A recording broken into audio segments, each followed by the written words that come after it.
Perintah Kaisar Naga, audiobook, novel silat, episode 699. Kedua makhluk raksasa itu saling berhadapan di udara. Aura ganas mereka berbenturan, mengaduk ranting-ranting layu dan daun-daun berguguran menjadi pusaran kecil. Pada titik ini, bagaimana mungkin Dev tidak mengerti? Ini bukan kera raksasanya yang dengan baik hati menuntunnya dalam perburuan harta karun. Jelas kera itu menggunakan dirinya sebagai alat untuk merebut wilayah dan kepemilikan Ganoderma Lucidum Darah. Kera raksasa berambut hitam ini dan kera raksasa emas gelap jelas merupakan musuh bebuyutan, dan Ganoderma Lucidum Darah adalah fokus pertarungan mereka. Hehe, binatang yang licik. Dev merasa geli sekaligus jengkel, tetapi karena situasinya sudah seperti ini, ia tak mungkin melepaskan beberapa Ganoderma Lucidum Darah yang begitu penting baginya. Terlebih lagi, aura permusuhan yang terpancar dari kera raksasa emas gelap itu telah menyelimuti mereka semua. Unicorn kecil, bersiaplah untuk menyerang, teriak Dev, pedang pembunuh naga kembali menghunus dari sarungnya, bila dinginnya mengarah ke kera raksasa emas gelap itu. Karena mereka terjebak dalam pertempuran teritorial antar binatang iblis, mereka harus segera menghabisinya. Unicorn api kecil meraung penuh semangat juang, tubuhnya berkobar dengan cahaya merah tua, bersemangat untuk bertarung. Aum, hampir segera setelah Dev selesai berbicara, kera raksasa emas gelap itu tak kuasa menahan diri dan melancarkan serangan pertama. Tubuhnya yang besar menunjukkan kelincahan yang tak sebanding dengan ukurannya, bagaikan sambaran petir keemasan, melesat langsung ke arah kera raksasa berbulu hitam itu, tinjunya yang besar menghantam dengan jeritan melengking yang merobek udara. Kera raksasa berbulu hitam itu meraung saat menghadapi serangan itu, kedua tinju raksasa itu, bagaikan pendobrak, saling bertabrakan dengan keras. Blaar, gelombang kejut yang terlihat meledak membentuk cincin, meretakkan tanah dan menerbangkan pasir serta batu. Kedua kera raksasa itu adalah makhluk yang kuat dan binatang buas. Setiap tabrakan mengguncang bumi. Pertarungan fisik murni mereka adalah pertunjukan primitif yang buas dengan keindahan yang dahsyat. Dev tidak ragu-ragu. Sosoknya menghilang, dan ia memasuki pertarungan bagaikan hantu. Ia tidak memilih untuk beradu langsung dengan kera raksasa emas gelap itu. Sebaliknya, ia menggunakan kecepatan dan ilmu pedangnya yang luar biasa untuk secara khusus menargetkan titik-titik yang relatif rentan, seperti sendi dan matanya. Cahaya pedang warna-warni berputar-putar, dan domain perlambat waktu sesekali menyelimuti kera raksasa emas gelap itu, menyebabkannya sangat tertekan. Unicorn api kecil itu mengitari perimeter, memanfaatkan kesempatan untuk melepaskan api sejati unicorn yang membakar. Meskipun tidak dapat menimbulkan luka fatal pada kera raksasa emas gelap berkulit tebal itu, bulunya yang terbakar terus-menerus dan terhalangnya penglihatannya sangat mengganggunya. Meskipun kera raksasa emas gelap itu kuat, ia dengan cepat jatuh ke posisi yang tidak menguntungkan menghadapi serangan gabungan manusia, unicorn, dan sesamanya, terutama permainan pedang Dev yang tak terduga yang dipenuhi dengan kekuatan hukum. Luka-luka baru terus muncul di tubuhnya, meneteskan darah, dan gerakannya menjadi semakin lamban. Akhirnya, setelah Dev melepaskan cahaya pedang tajam yang diresapi kekuatan pemotongan spasial, memutuskan tendon salah satu kakinya, kera raksasa emas gelap itu menjerit putus asa. Tubuhnya yang besar jatuh ke tanah. Kera raksasa berambut hitam itu memanfaatkan kesempatan itu, menerjang ke depan dan menghantamkan pukulan kuat ke kepalanya. Wus, blaar. Kerak, suara tengkorak pecah terdengar jelas. Kera raksasa emas gelap itu meronta beberapa kali, tetapi akhirnya napasnya terhenti, mata merahnya kehilangan kilaunya. Pertarungan telah usai, hanya menyisakan napas berat. Kera raksasa berambut hitam itu berdiri di samping mayat lawannya, meraung penuh kemenangan, menyatakan kepemilikan atas tanah harta karun ini dan Ganoderma Lucidum Darah. Dev menyarungkan pedangnya, menenangkan darahnya yang bergejolak. Ia berjalan menuju ketiga Ganoderma Lucidum Darah, memancarkan cahaya yang memikat, hatinya dipenuhi kegembiraan, bersiap untuk memetiknya. Namun, sebuah tangan raksasa yang diselimuti bulu hitam menghalangi jalannya. Dev terkejut, menoleh untuk melihat kera raksasa berambut hitam itu, alisnya sedikit berkerut. Mungkinkah makhluk ini berencana mengkhianatinya setelah memanfaatkannya?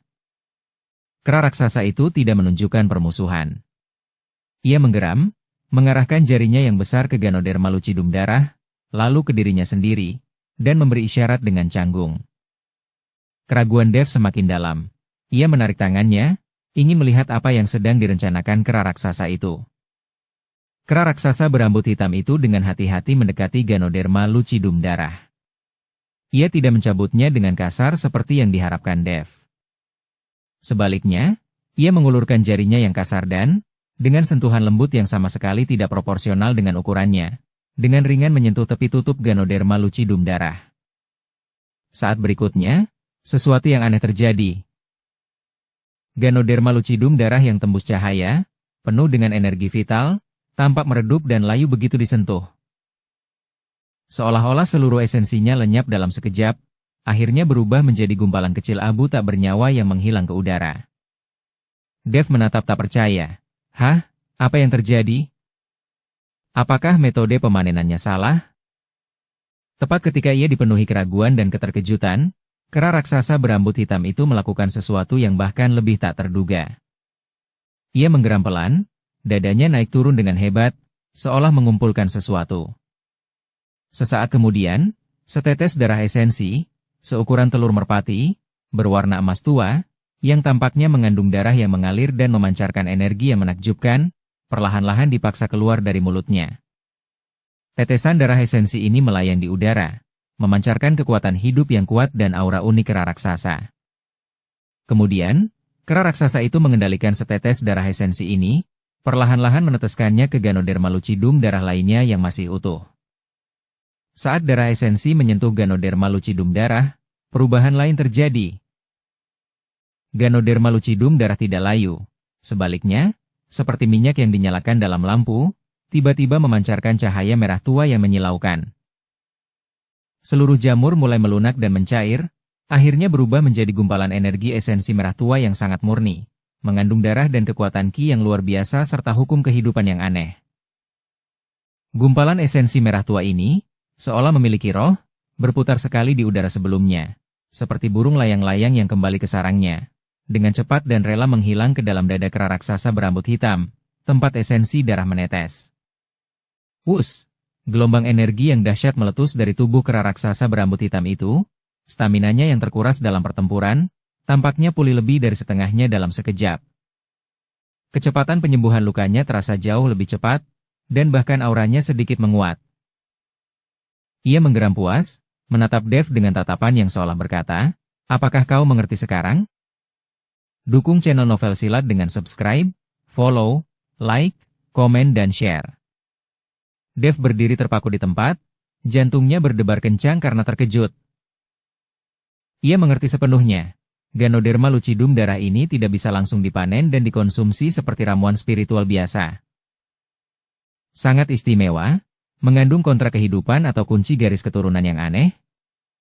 Menyentuh atau memanennya secara langsung hanya akan menyebabkan esensinya langsung menghilang. Hanya dengan menggunakan esensi dan darah seseorang sebagai pemandu, berkomunikasi dan beresonansi dengannya dengan cara yang istimewa, seseorang dapat menyerap esensi besar yang terkandung di dalamnya dengan sempurna dan menjadikannya miliknya. Kera raksasa berambut hitam ini tidak meninggalkannya setelah menggunakannya, melainkan, ia mengajarinya hukum unik penyerapan ramuan spiritual di dunia lain ini dengan cara yang paling langsung. Surga ke-10 ini benar-benar memancarkan misteri mendalam yang berbeda dari alam bawah.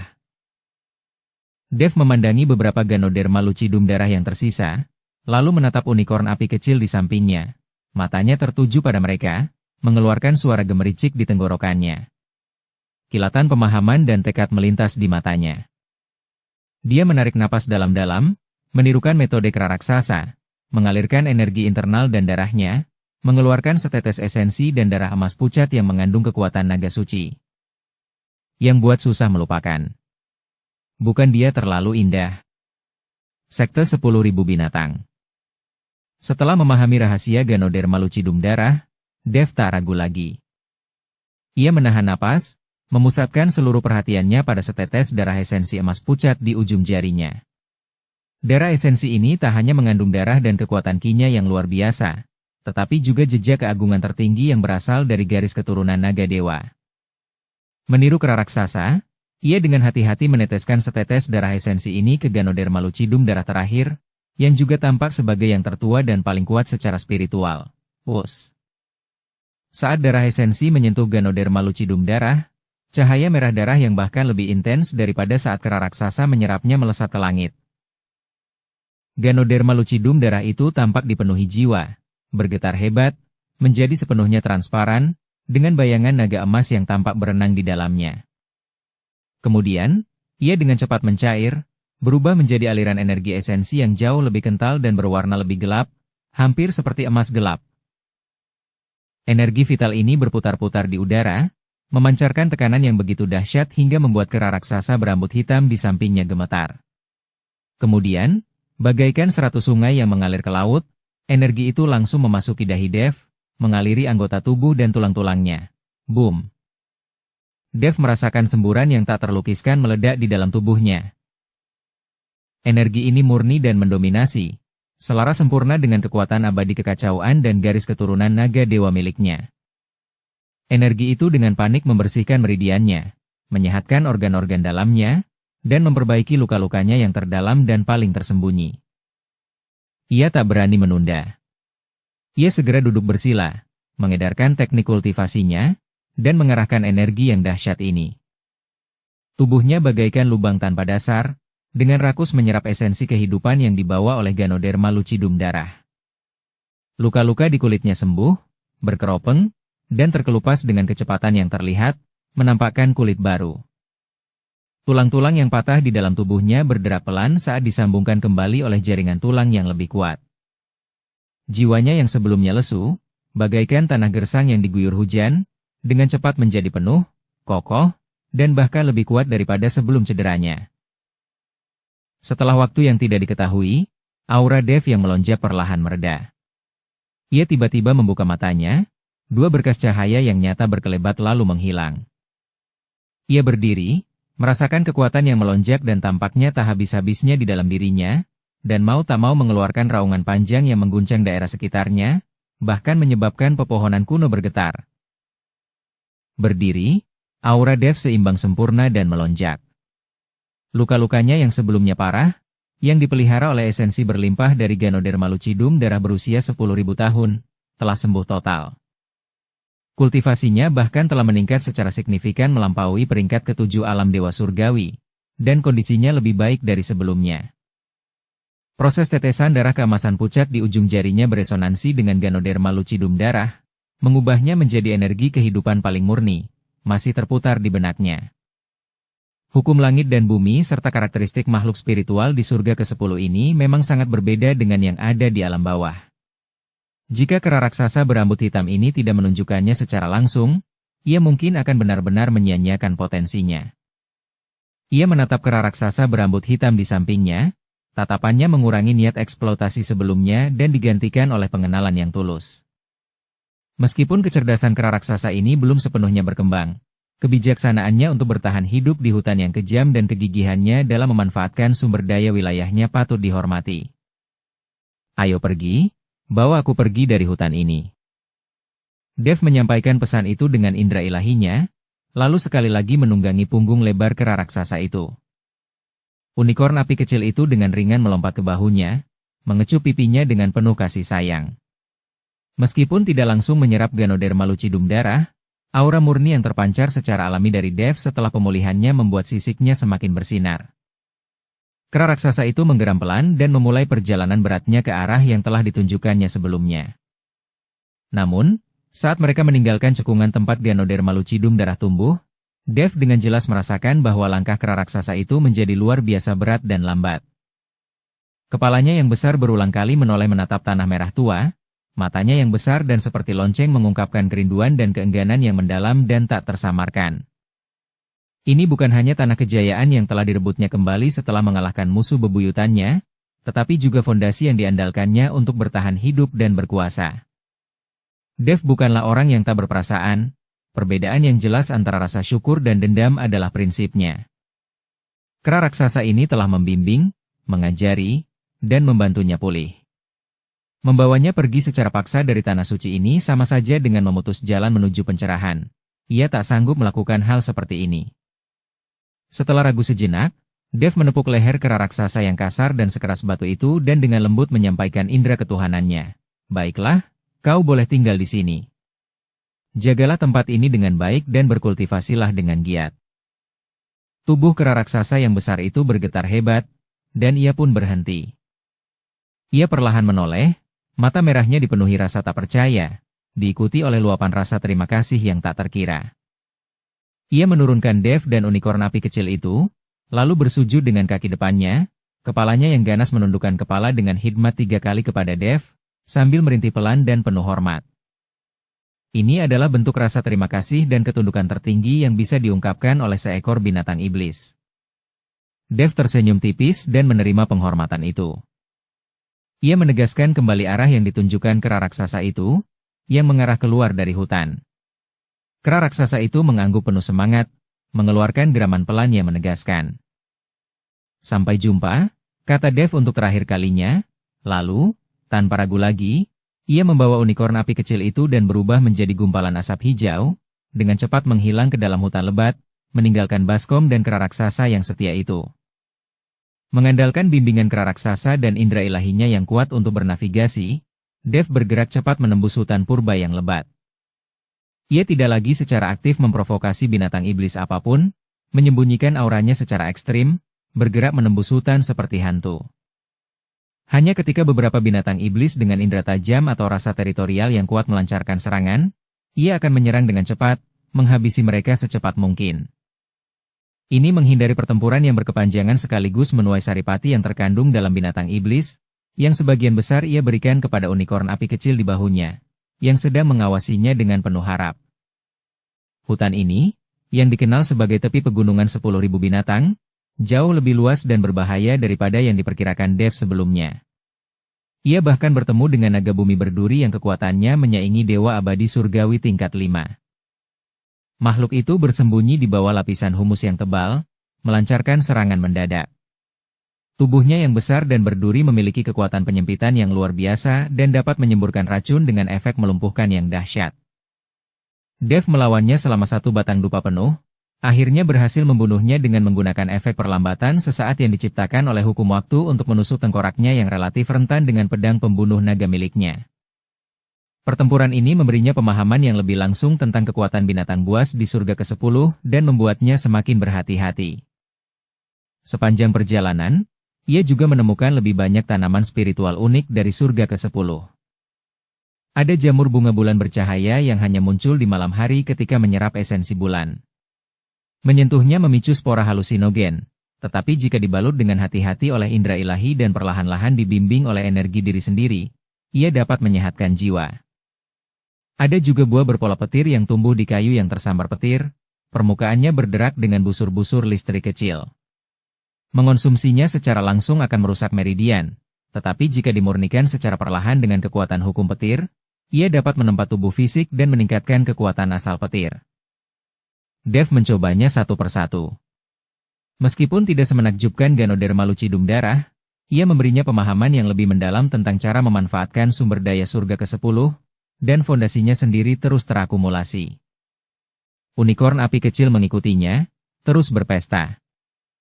Esensi dari berbagai daging dan darah binatang iblis, inti dalam mereka, dan energi murni yang dilepaskan ketika Dev memurnikan tanaman spiritual, semuanya menjadi nutrisinya untuk pertumbuhan. Ukurannya telah terlihat membesar, kini menyerupai seekor anak kuda jantan kecil.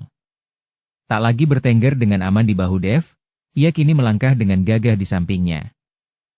Sisik-sisik merahnya bersinar lebih terang, tepinya sedikit bernuansa emas. 2 benjolan kecil di dahinya tampak membesar, dan api sejati unicorn yang dihembuskannya tampak lebih panas dan berwarna lebih pekat. Binatang iblis biasa tingkat dewa abadi surgawi tingkat 1 atau 2 akan langsung hangus menjadi abu jika terkena apinya. Kesepahamannya dengan Dev juga tumbuh setiap hari. Seringkali, 1 tatapan saja sudah cukup bagi mereka untuk memahami niat satu sama lain. Setelah berjalan dengan hati-hati selama sekitar 7 atau 8 hari, hutan di sekitarnya akhirnya mulai menipis. Pohon-pohon tinggi perlahan digantikan oleh semak-semak rendah, langit terbuka, dan aura yang lebat, buas, dan ganas di udara perlahan memudar, digantikan oleh energi spiritual yang lebih teratur dan jernih. Dev tahu ia akan segera meninggalkan hutan luas yang telah memberinya pelajaran pertamanya. Tepat saat Dev hendak melangkah keluar dari semak-semak terakhir di tepi hutan, serangkaian suara keras, benturan senjata, deru ledakan energi, dan teriakan marah, jelas terdengar di telinganya. Ia segera berhenti, memberi isyarat kepada unicorn api kecil itu untuk menyembunyikan auranya. Pria dan unicorn itu, seolah menyatu dengan lingkungan mereka, diam-diam merayap di balik semak duri yang lebat, mengintip melalui celah-celah. Di depan terbentang lembah berbukit yang relatif terbuka, tempat pengejaran sengit sedang berlangsung, yang kemungkinannya sangat merugikan mereka. 5 kultivator, mengenakan jubah hitam identik dengan kepala hantu aneh yang terpilin dan tersulam benang emas di borgol mereka, yang tampaknya melahap jiwa, sedang menyerang 2 orang. Kedua orang yang diserang memiliki penampilan yang aneh, bukan murni manusia.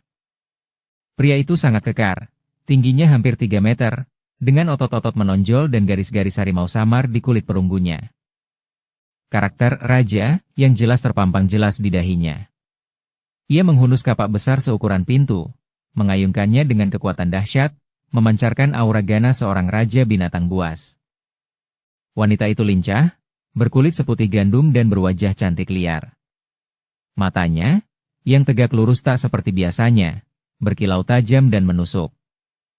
Ekornya yang panjang dan lebat dengan cincin-cincin berwarna-warni terayun lincah di belakangnya, dan ia memegang sepasang duri pendek yang berkilau. Mereka memancarkan aura iblis yang kuat, tetapi aura ini bukanlah keganasan yang kacau dari binatang buas hutan liar. Sebaliknya, aura ini disempurnakan dan diatur melalui semacam teknik kultivasi, memperlihatkan kemahiran seorang binatang buas yang terlatih. Pada saat ini, pria dan wanita itu berada di ambang kematian. Tangan pria itu terbelah, darah menodai gagang kapak. Tubuhnya dipenuhi luka dalam yang menampakkan tulang, terutama bekas cakaran di punggungnya yang hampir memperlihatkan organ dalamnya. Napasnya berat dan sesak. Kondisi wanita itu sedikit lebih baik, tetapi gerakannya terasa lebih lambat. Bahu kirinya hangus menghitam, jelas terluka oleh semacam sihir berbahaya. Darah menetes dari sudut mulutnya, dan pupil vertikalnya dipenuhi amarah dan perlawanan. Hehehe, kalian berdua binatang tak tahu terima kasih. Jika kalian tidak menyerahkan peta tambang kristal jiwa binatang, serangan berikutnya akan mengekstrak jiwa kalian dan memurnikannya menjadi panji 10.000 jiwa milikku, mengutuk kalian ke dalam kutukan abadi. Pemimpinnya, seorang pria berjubah hitam, memiliki kekuatan yang mencapai tingkat kelima alam dewa abadi surgawi. Ia memegang panji pemanggil jiwa yang diselimuti kabut hitam, permukaannya menampilkan wajah-wajah penderitaan yang tak terhitung jumlahnya, memancarkan ratapan menyayat hati. Ia mengibaskan panji itu, mengeluarkan lolongan dingin, sambil tertawa dingin. Bersambung ke episode 700. Dukung kami dengan subscribe, follow, like, komen dan share. Terima kasih.